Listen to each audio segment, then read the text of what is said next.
we inform. Religious freedom is about people of faith being able to live out their faith, live out their convictions, no matter where they are. We equip. Sacred honor is the courage to speak truth, to live out your free speech. We also rejoice in our sufferings because we know that suffering produces perseverance, perseverance, character, and character, hope. This is At the Core on American Family Radio. Welcome to The Core here on American Family Radio. Glad to have you with us here on the program. Walker Wildmon here on this edition of At the Core here on American Family Radio. AFR.net is that URL, and the American Family Radio app is where you can also find more of our content. The app is free at your nearest app store, whether you're on an Apple, an Android device, even Roku. You can find the AFR app. You can download it. We've even built out the CarPlay feature and the Android Auto feature for your vehicle, for the newer big screens and the TV in the vehicles, where you can play Spotify and all these different apps in your vehicle. We've built out the AFR app on those dashboards as well, so you can enable that feature in your vehicle if you've got those newer models with the big screens. If you have an iPhone or an Android, it should be native there, and you can play podcast and AFR Live right there from your dashboard in your vehicle. So that's a pretty neat feature that we've built out over the last year or two. Moving into our scripture, which is where we have been this week, Proverbs chapter 27, verse 1. Do not boast about tomorrow, for you do not know what a day may bring forth. This is simply a warning about pretending we know the future, or boasting that we know the future, or that we are in full control of our future. This is just a warning, a simple warning against that type mentality, and a call back to recognizing that God is the author of our lives, and God is the writer of history, and He is in full control, despite the fact that sometimes we like to think that we're in full control. That's Proverbs chapter 27, verse 1, the warning that we have this week. Well, our trips to Israel and Greece continue to fill up. I just got off the phone with a lady who, her and a friend are coming with us to the Footsteps of Paul tour. We're going to have a great time of fellowship and Bible history and spiritual growth, all on our trip to Israel and Greece. These are back-to-back trips. You can do one or you can do both. That's up to you. The first leg of the trip is the Israel portion, and that's the 10th through the 17th of March. And then the 18th through the 24th of March is the Footsteps of Paul portion in Greece. And so we're looking forward to visiting with when you combine both, we're approaching 200 registrants when you combine both trips. But my parents, Tim and Allison, they're doing the Israel portion, and then my brother Wesley and I, we're going to do the Greece portion for the first time, by the way. And it's going to be a great time of fellowship. So you can go over to wildmongroup.com to check out all information about those trips. I'm sure you've heard the spots airing on the network, but you can go over to wildmongroup.com to check out more information on those trips. Well, we're beginning to learn more, not only about the Charlie Kirk assassin, but also these latest, including the one out of Dallas this week, attack on Immigration and Customs Enforcement facilities.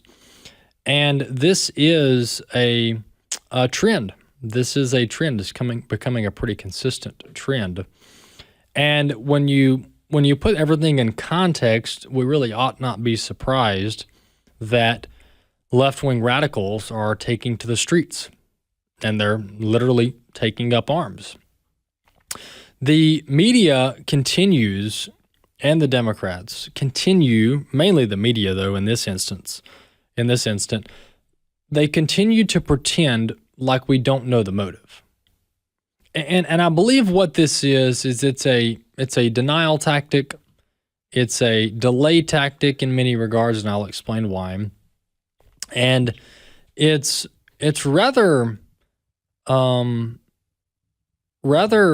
scandalous, the level of denial that the media will go to pretend that they don't know the motive.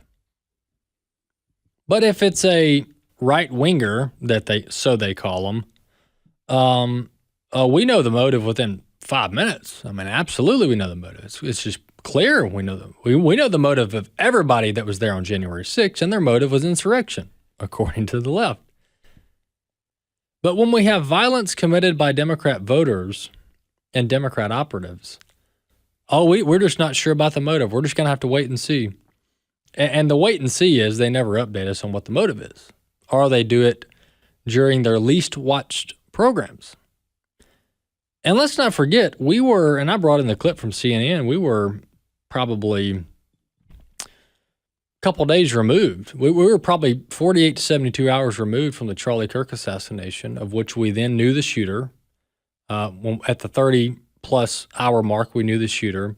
Quickly began learning about the shooter, homosexual, living with a transgender, got all these weird fetishes and tendencies, and very twisted situation and individual. We began learning all of that. I mean, we had the casings, the bullet casings with the, anti-fascist, pro-transgender type mantras on them, and then we had the chat room, the Discord chat room, and so it became abundantly clear within, let's just say, 48 hours and 12 to 24 hours after the arrest of the shooter. Within 3 days, we kind of knew what was going on here. It wasn't a mystery. And then you had the formal charges filed by the U.S. Attorney's Office, or the state prosecutor in this regard, and they simply labeled this as a political assassination because the individual didn't like Charlie Kirk and wanted Charlie Kirk dead, per his own words, because of Charlie Kirk's religion and politics, which go hand in hand. And so the "we don't know the motive" statement is just a flat-out lie. It's a flat-out lie, and it's an attempt to deflect blame where blame should really be laid, and that is at the hands of Democrats and the media with their dangerous rhetoric. And then, of course, they've got their troops out there taking orders, going to the streets, picking up arms, and in their view, taking out the fascists, taking out the Nazis. Let's play a couple clips here. To keep this conversation going, this is going to be clip 4. This is Megyn Kelly on with Jack Posobiec talking about how the media intentionally claims to never know the motive of these left-wing shooters, and then when they do know the motive, it's too late, and then they never update their viewers. This is clip 4. And the points you're making about the guy now who did the ICE shooting yesterday are completely valid. And what's infuriating is we saw in this case, as we saw with the Charlie case, what the motivation was. It was literally written on the bullet casings. The shooter went to the trouble of writing it on the bullet so there wouldn't be any ambiguity. And yet still the media pretends like it's all some big mystery. This morning, having seen this photo and read the reports we read, where he was openly identified as a communist, they still went to air with, unclear. We really don't know what the motive was. We have no idea. Totally inappropriate and irresponsible. Then this morning, I mean, you don't normally get it like this. You don't normally get the explicit, my goal is to terrorize ICE. I hope they're terrorized by now realizing I can shoot them from roofs around their facilities. And you watch, not one of those sources, not NPR, not MSNBC, not NBC, none of the sources who pitched the, we don't know, this morning, before we had that explicit line, all we had was the bullet casing, is going to update their report with, now we know. They're going to continue pretending it was a mystery because they don't care about stopping it. If this were their people, they'd be blasting the motivations as they've been written by these killers from the rooftops. It's because it's us and they're secretly in favor of it that they want to keep doing this, which is why I think many of us are feeling truly radicalized by their behavior. Yeah, she's right. This is, I have no doubt And and once again, everything that I'm saying here, we have receipts for. Okay, I posted on X last week a 5-minute montage of left-wing media heads calling us Nazis, fascists, and Hitler, and the KKK. I played a clip earlier in the week of a congresswoman calling Immigration and Customs Enforcement agents the slave patrol. That's a precise quote. And so, but my point, and so when we say that the left is engaging in dangerous rhetoric, it's abundantly clear. This is not a fringe thing, a one-off thing. This is daily, okay? And furthermore, when Megyn Kelly says that secretly they're okay with this, talking about Democrats and Marxists, secretly they're okay with this, that can be backed up as well, because some people might say, well, you don't know that, or that's a broad statement. Okay. How many people celebrated Charlie Kirk's assassination? All right. So we're in the thousands. Okay, that's a fact. Okay.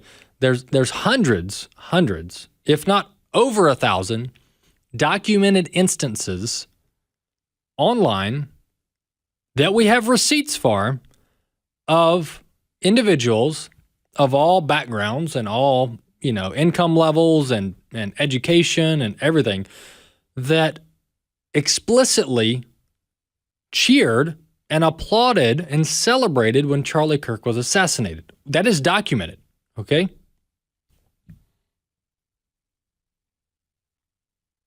And then now we have Democrats saying publicly, you know what, we're not going to honor Charlie Kirk. We're not going to do a resolution in the House of Representatives memorializing Charlie Kirk because of XYZ. And they go through the long laundry list of accusing Charlie Kirk of being all the things that we know he's not. And so if you follow the logic here and you put yourself in the shoes of a Democrat, specifically a leader in the party, and someone that you accuse of being a Nazi or a fascist or a slave patrol, once again, every one of those are quotes, then if you follow that logic, then would they be upset if one of the Nazis, slave patrols, members of the KKK, fascists, if they died? And I actually just pulled up an article earlier today that I didn't even catch until now. When my grandfather passed away in December of 2023, there was an article the next month in January of 2024, and I'll have to go back and find the outlet, pretty well-known outlet. They wrote this extensive piece about how my grandfather was the worst person alive, and they're glad he's dead. That's the article that they wrote. This is like this was a major nonprofit organization. This wasn't some troll online. This was a major nonprofit organization. And so if you follow the logic, then the left is not the least bit disappointed, saddened, or outraged that conservatives are being picked off. And this is why the rhetoric has to change. You cannot falsely accuse conservatives of being a threat to democracy and every other name under the sun that's the worst of the worst, and not expect these online addicts that are in very dark places to take these as anything other than calls to arms. We'll talk more about this coming out of the break.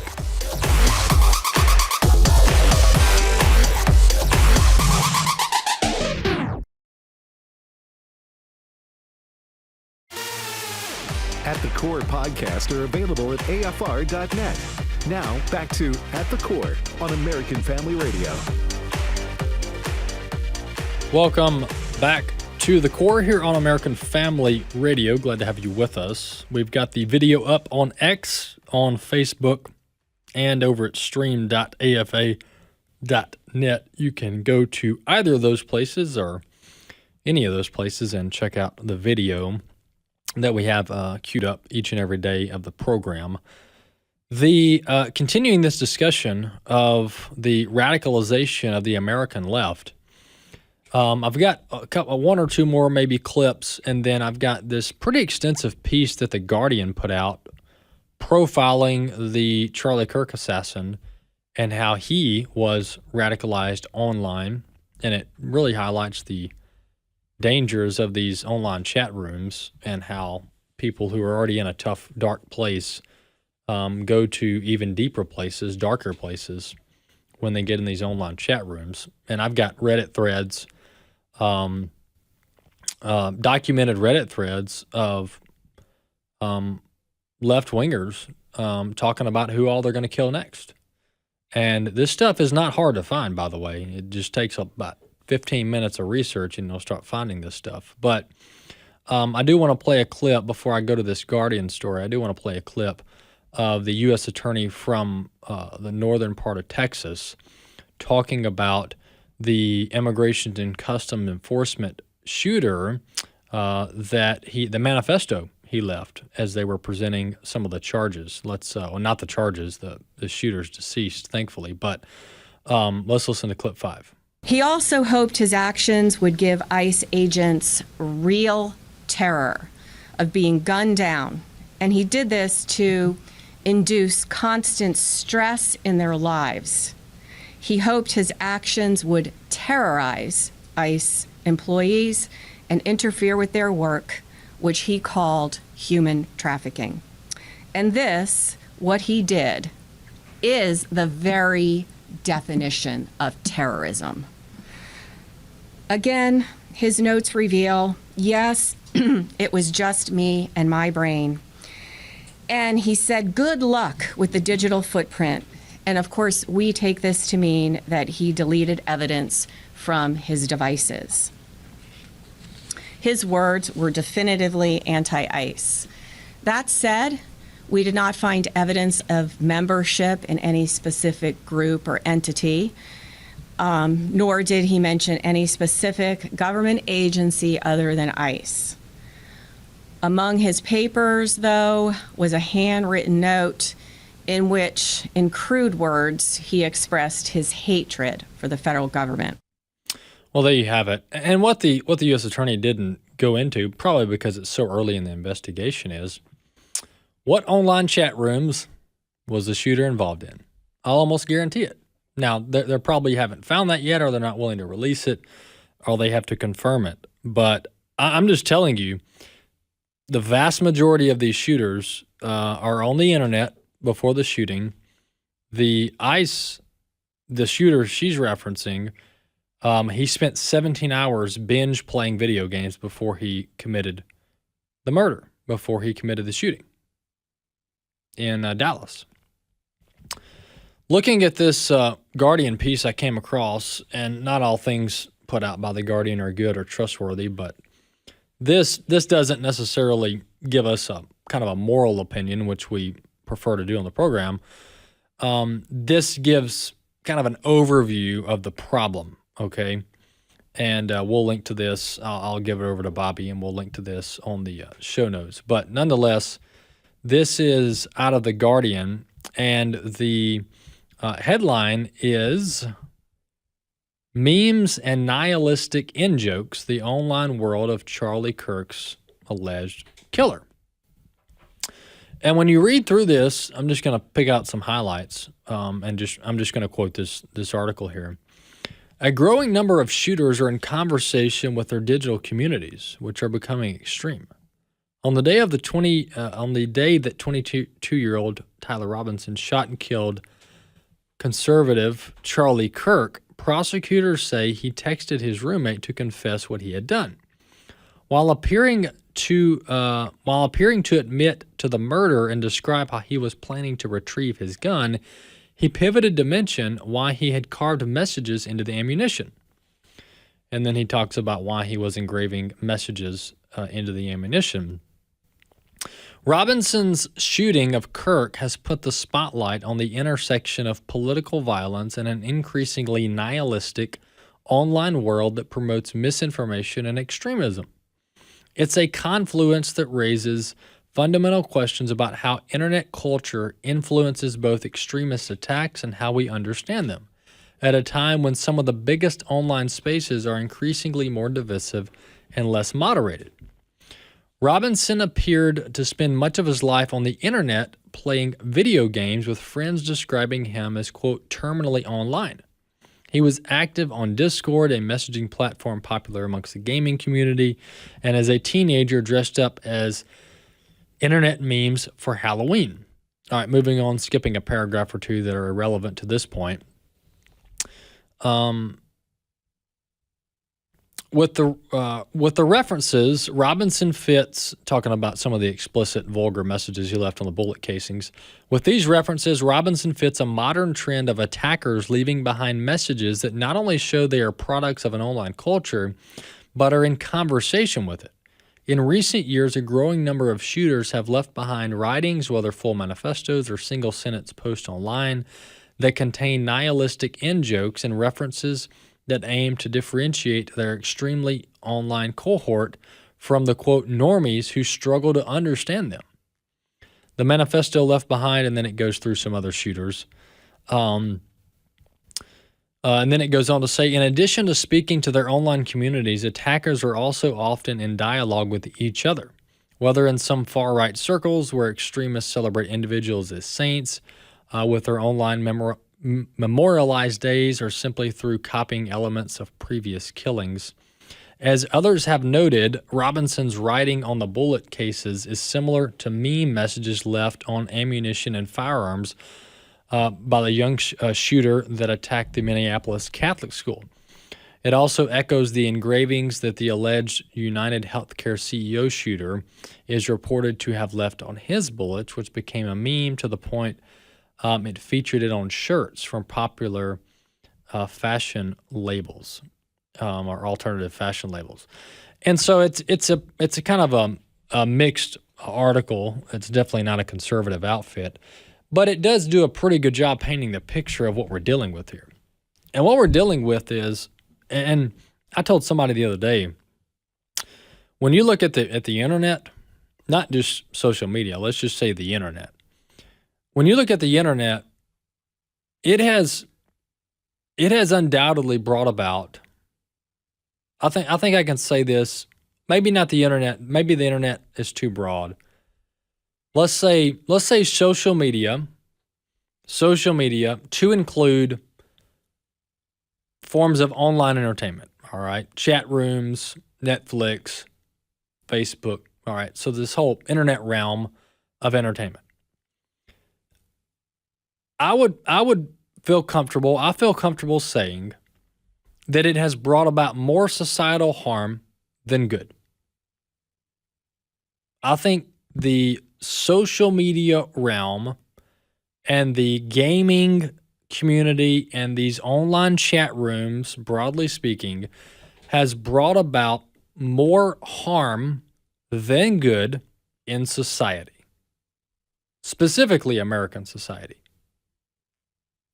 And I think if we did a formal study looking at the data of cultural trends and whether people are better off before or after this era of the internet, I'll almost guarantee you it's going to prove what I'm saying here. And there's this, yes, the internet has brought about a lot of things that are beneficial to society, and you know, we could go through a list of those. But this world of the internet and online chat rooms and social media, where people say things that they definitively would not say in person, and there's no accountability. to me, it has created this alternative universe that is allowing people to go to very, very dark places. And you can look at teenagers that have committed suicide after spending too much time online. It's just not good. And there's this common thread here of these mass shooters and the amount of time that they spend isolated and online. And so I'm just making an assessment. Obviously the internet is everywhere, literally everywhere, and we're opening up Pandora's box of AI, for better or worse. But I just want to encourage people to spend less time on the internet. Less time on the internet, less time in these echo chambers is what they are. And it is true that these echo chambers do exist in conservative circles and left-wing circles. That's a fact. Now, the left-wingers are the ones that are actually resorting to violence, not the conservatives. But the echo chamber culture exists within multiple ideologies. And it's a problem. And not even if we set the extreme examples of mass shooters aside, even the online culture of social media and people saying things on Facebook and X and YouTube, personal insults to people that they know, people that are in their inner circles, that they wouldn't say in any other setting, any other in-person setting. And so this is just something that I think our society is going to continue to have to grapple with, and parents are going to have to be way more intentional about how much time we're allowing young people to spend online, if we're allowing them to spend any time at all online, especially in these wild environments of unmoderated chat rooms, gaming environments. I mean, we made you aware of Roblox and the dangers there. That's just scratching the surface. And so, but it's a common occurrence. It's a common theme that the internet is kind of the ground in which is allowing a lot of this radicalization to fester. I want to play this is Frank Turek, who was there when Charlie Kirk was assassinated. And this is, how much time do we have left, Bobby? This one's about 2 minutes. We good? Okay. Let's play this. This is Frank Turek talking about the legacy of Charlie Kirk and spiritual warfare. Charlie knew that life wasn't just about money. It wasn't just about sex. It wasn't just about power. It wasn't just about prestige. He knew that the purpose of life is to know Jesus and to make him known, to make heaven crowded.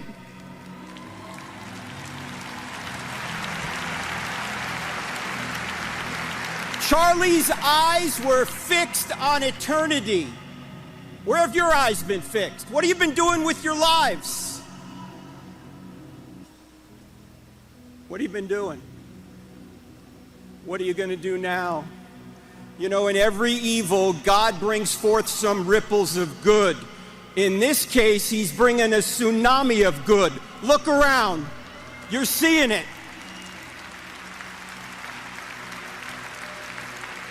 And if you think a martyrdom is going to stop this movement, well, we all know Charlie was inspirational, but Erica Kirk is a force of nature.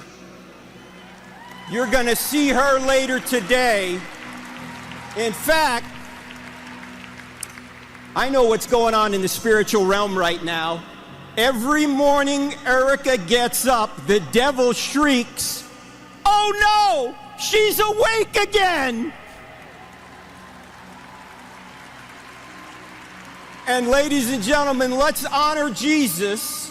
Let's honor Charlie, let's honor Erica so that when we wake up every morning, the devil shrieks, "Oh no, they're awake again.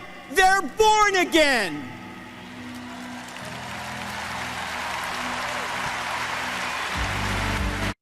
Well, there you have it. That's Frank Turek actually speaking at the memorial of Charlie Kirk, and very powerful. And it shows the caliber of people and believers that Charlie Kirk had in his inner circle. Charlie Kirk was continually being renewed and matured in his faith. That's a fact. And I think the trajectory of Turning Point today bears that out. It bears that out. And this is, as we mention all the time, this is a spiritual battle. And America has been a beacon of hope, liberty, freedom, and justice for the past 250 years. We have been the number one propagator of the gospel for the last probably about 250 years. And if you don't think that Satan has a vested interest in bringing America down and continually drawing America into spiritual darkness, then you're not paying attention to the context of human history that we're currently living in. This is a spiritual battle. We'll be back.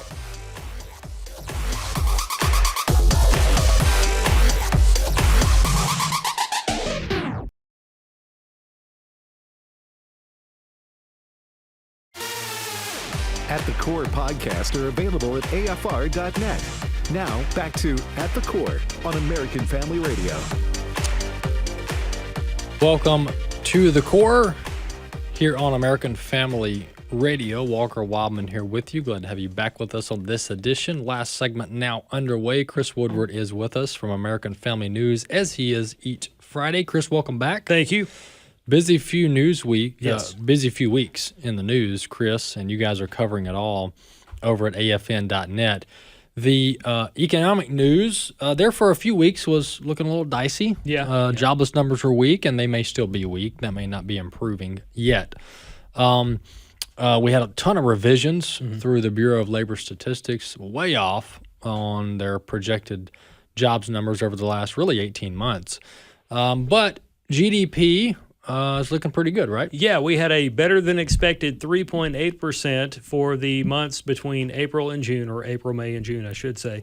The Commerce Department thought we would see somewhere in the neighborhood of around 3.3%, so this was a better than expected number. And what's interesting here is that this was the third revision. There are three revisions for every GDP number. This was the third revision, and generally, as revisions go along, the revisions get smaller. And so for it to grow half a point is pretty big news. As a matter of fact, one economist named Preston Brashers at the Heritage Foundation told me these are good numbers for the GDP. He would describe the economy as, quote, solid right now. Yeah. I knew, Chris, I didn't think that things could get worse under Trump than they were under Biden, meaning basically we were kind of at the bottom. Yeah. And I think with all of the measures that President Trump was taking, it was going to be hard for things to stay bad or get worse. And so it's right in line with probably what we were thinking. And we have the tax cuts going into effect in January, the extension, permanency of the tax cuts. But GDP this was an upward revision, which you noted before the show, is unusual. Yeah. Usually they kind of overhype it and then they rein it back in. But an upwards revision is almost unheard of. Yeah, and definitely for it to be this high, that's something we haven't seen in a few years. I think Biden maybe had like one good quarter during his time in office.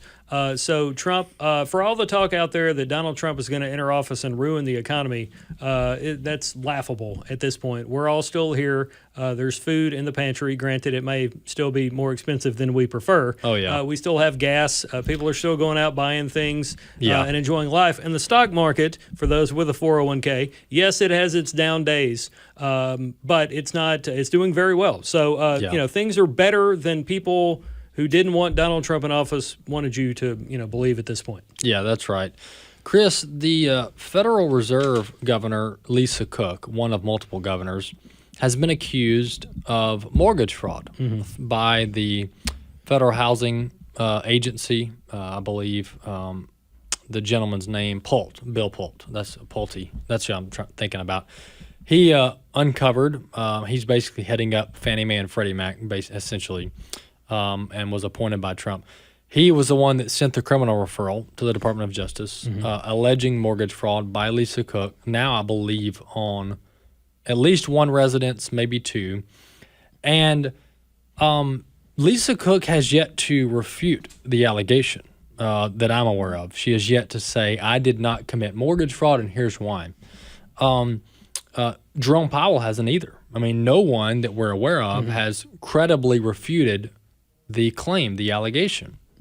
And it really, Chris, sends a signal to me. It's very concerning to me that mortgage fraud from a Federal Reserve governor has been alleged and it hasn't been refuted, and none of the others in the governor seats or the chairman has said, yes, I think she should step down. Yeah, it says a lot here, and certainly it gets us to the age-old argument, which I think is the correct argument, that when you're in government and you allegedly do something wrong or you're found guilty of doing something wrong, they basically just kind of tap you and go, oh, you shouldn't have done that. Whereas if you're a private citizen, they bury you under the jail and throw the book at you. Yeah, exactly.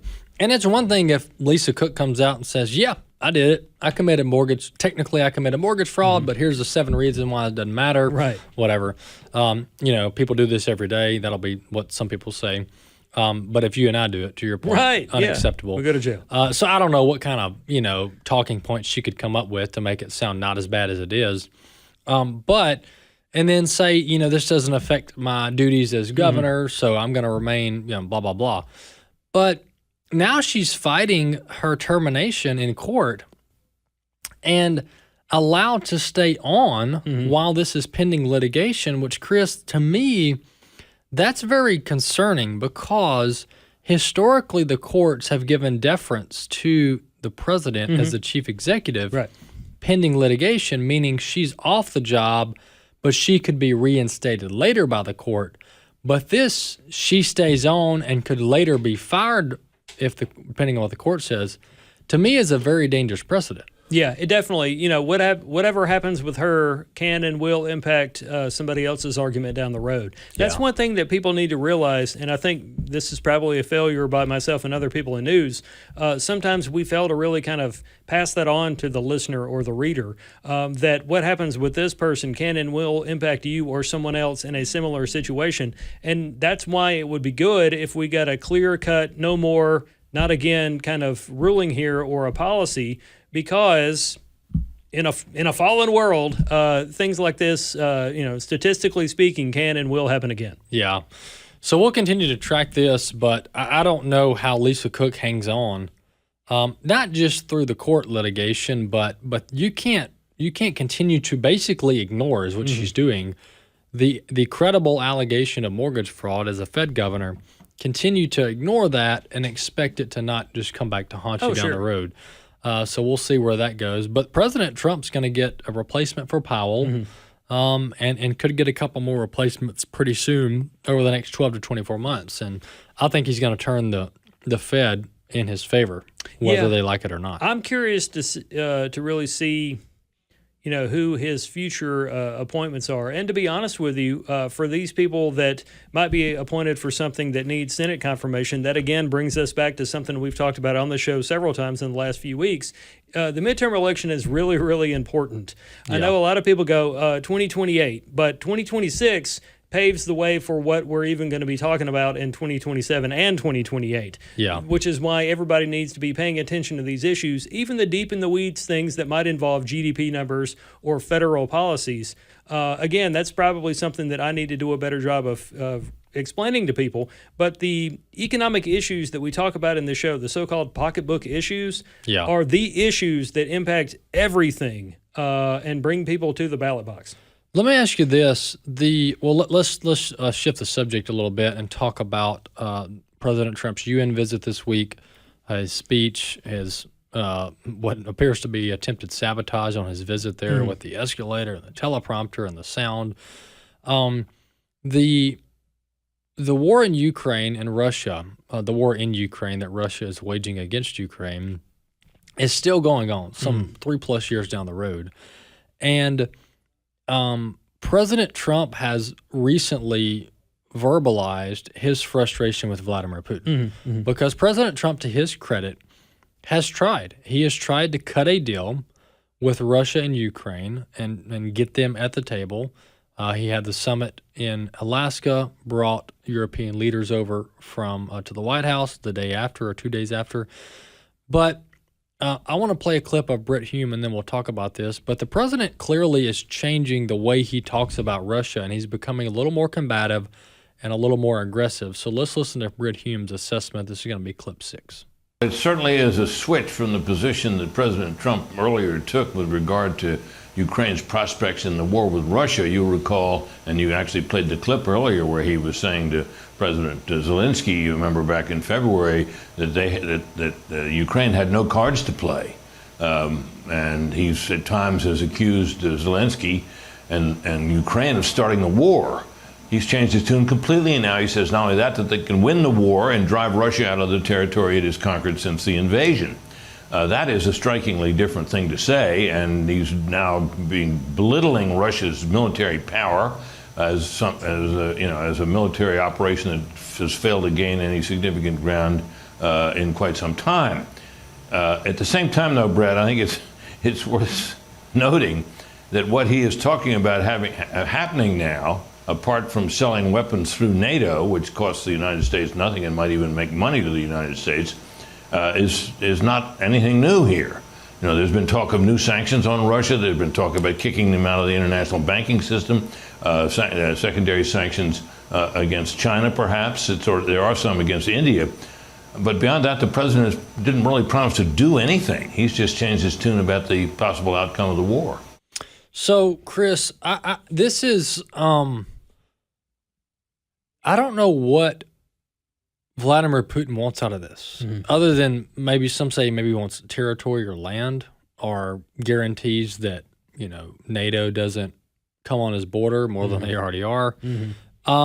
But the fact that President Trump and his team haven't been able to bring this thing to an end shows that this is a very difficult situation because Trump has thrown everything at this. He does. And, he did say, to be fair, when he was running for president, he talked about how this wouldn't have started if he were president. He has talked about how he could quickly bring an end to this, and obviously that hasn't happened. Yeah. I think he has tried. Not from lack of effort, though. Oh, no, yeah, that's the thing. Like, he has tried. And really, going back to the Biden administration, how many times did Biden and the world powers tell us that they were going to defund Putin's war machine and bring an end to this war? Clearly, that didn't work. I think that only emboldened Putin that much more. It's definitely all the more reason why we need to be in prayer for the president and his team here to not only have wisdom, but be successful in this effort. Yeah. No one wants the war to continue, and certainly we don't want Russia to start looking at people beyond Ukraine's,